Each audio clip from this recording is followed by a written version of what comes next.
guys! Welcome back to my channel. If you're new here, I am Shella and I make videos about life here in Canada as a Filipina.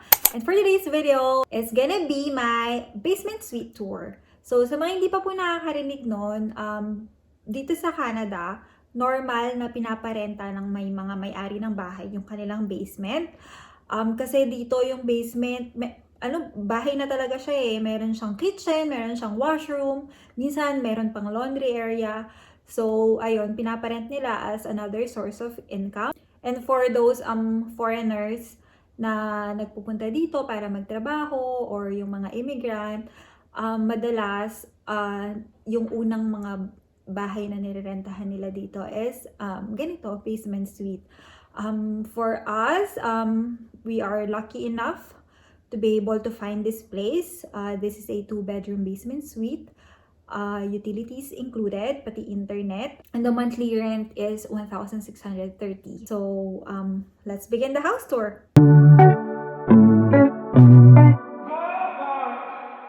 So, ito yung front door namin. Pag pinuksan mo to, ayan, yun na yung labas. Tapos, pagpasok mo, ayan yung overview. So, magkasama sa isang area yung kitchen and living area. Umpisahan natin sa couch. Yung couch is originally, yung brand niya is IKEA. Pero nabili ko lang sa Facebook Marketplace ng $400. So, tas nagbayad lang ako ng $100 para sa moving, sa pick-up.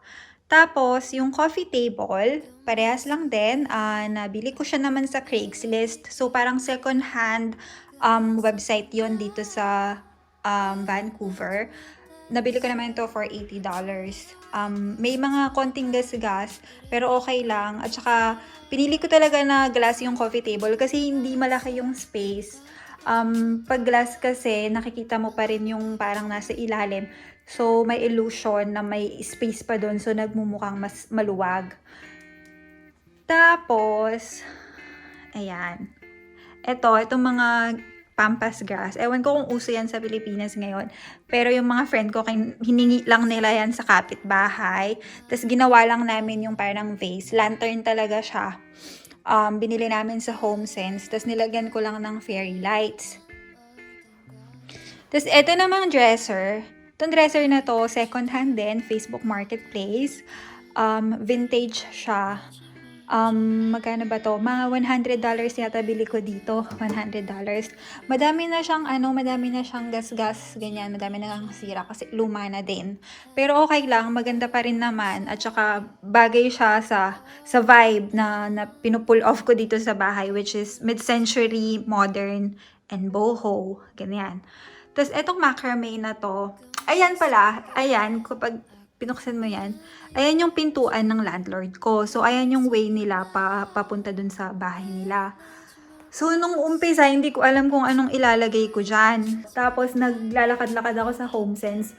Umpisa, gusto ko pa nga picture frame. Kaso, parang ang mahal. Nakita ko to, $24. Nung inuwi ko, pag nag-work, edi nag-work. Pag hindi, edi hindi. But it worked out fine. Napaka-perfect niya para dyan. Parang it's meant to be. Tapos yung TV is second-hand din. Facebook Marketplace. Lahat po ng gamit ko, second-hand lang. Kasi wala akong pambiling bago eh.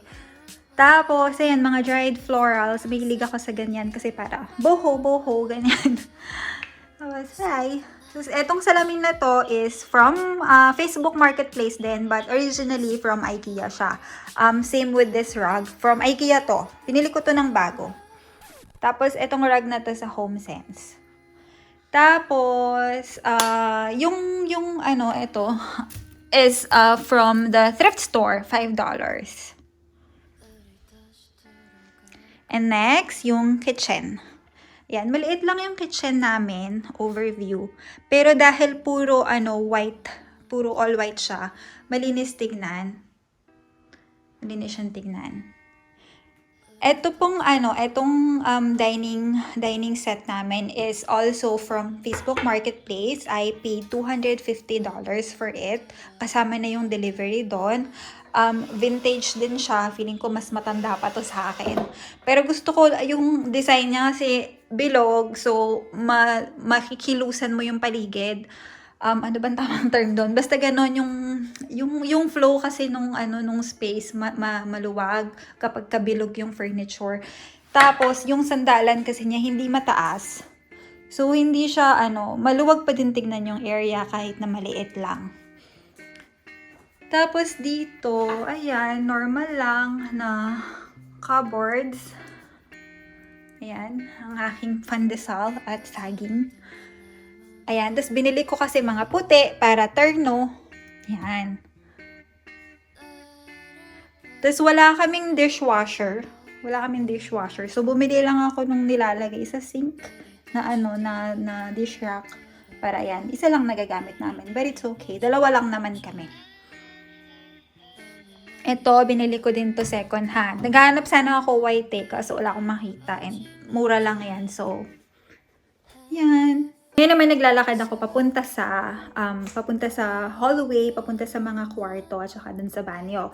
But before that, let me show you an overview of the main living spaces from the hallway. Nakatayo ako ngayon sa hallway. So, ayan yung view niya, buo. As you can see, maliit lang pero maaliwalas tingnan. So, yung unang pinto na nandito, this is my bedroom. Ayan, for view. Ganon din dito. Gusto ko lang, parang minimalist, tapos malinis, walang masyadong gamit. Kasi, maliit lang kasi siya. Yun yung closet. Maliit lang yan. Saan ko ba? Nakakahiya eh. Pero sige. Ayan, maliit lang yung closet. Wala masyadong malagay. So, kinailangan kong mag-add ng clothing rack. Tapos, andyan din yung mga sapatos ko. Tapos, eto din. Itong table nito is Facebook Marketplace lang din to. And yung mirror. Hindi ko alam kung anong tatak ng mesa, pero yung salamin is IKEA. As well as that chair, that stool. IKEA din yon. Tapos, yung bed and mattress, IKEA lang din. Kasi, mura kasi sa IKEA eh. And everything else here, na makikita nyo, sa IKEA din. Yan, galing. Tapos, etong wall lamp ko na to. Buksan ko yung ilaw, wait lang. Etong wall sconce ko na to, ginawa ko lang to, plant pot to, na galing sa IKEA. Tapos, yan, wiring. Ginawa ko lang yan. And I'm very proud of it. Char.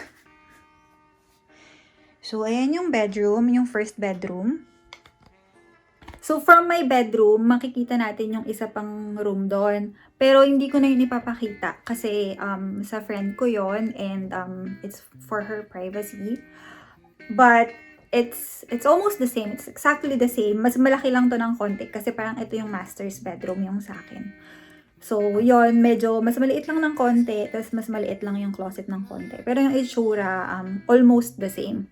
So, now let's proceed to the laundry area and the washroom. Unahin muna natin tong magulong area na to. So, ito, additional cupboard lang. Galing lang yan sa pinsan ko, pati ito, binigay niya lang sa akin para at least may lagayan kami ng mga panlinis, kung anik-anik. Buksan natin tong laundry area.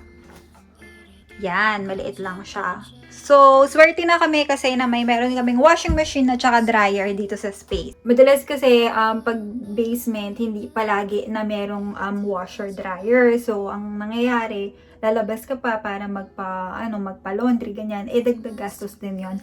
At least dito, kasali na. And the last space is the washroom. Simple lang. Wala namang ang grande, simple washroom lang. Ayun, may sampay pa ako. Ayan. So, lang siya, stand-in shower lang siya, wala kaming tub. Pero okay lang yun. And that's it for this video. I hope na nag-enjoy kayo. And kung may mga tanong kayo, go ahead, ask me. Sumasagot naman po ako. And yeah, see you on my next one. Bye!